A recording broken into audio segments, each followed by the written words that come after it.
C'est une annonce qui pourrait changer la face du Moyen-Orient.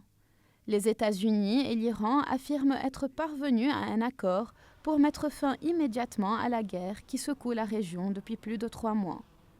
C'est le Premier ministre pakistanais, Shehbaz Sharif, médiateur des discussions, qui en a fait l'annonce avant que Washington et Téhéran ne confirment. La signature officielle est attendue vendredi à Genève.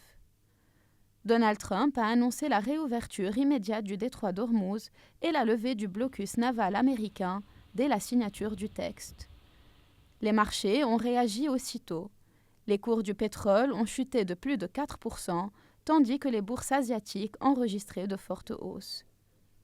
Le contenu détaillé de l'accord reste toutefois confidentiel. Selon Téhéran, il ouvre une période de négociation de 60 jours autour de 4 dossiers clés. La levée des sanctions, le programme nucléaire iranien, la reconstruction du pays et la mise en place d'un mécanisme de contrôle des engagements.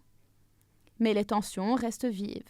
Quelques heures avant l'annonce, Téhéran menaçait encore de riposter à une frappe israélienne ayant fait 3 morts dans la banlieue sud de Beyrouth.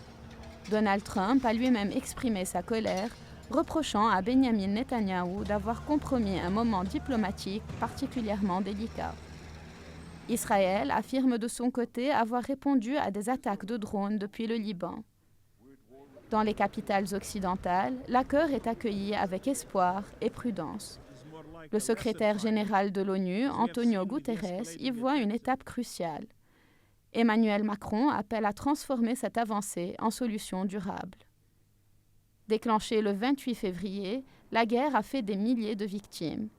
Si la signature de vendredi tient, elle pourrait ouvrir la plus importante séquence diplomatique au Moyen-Orient depuis des années.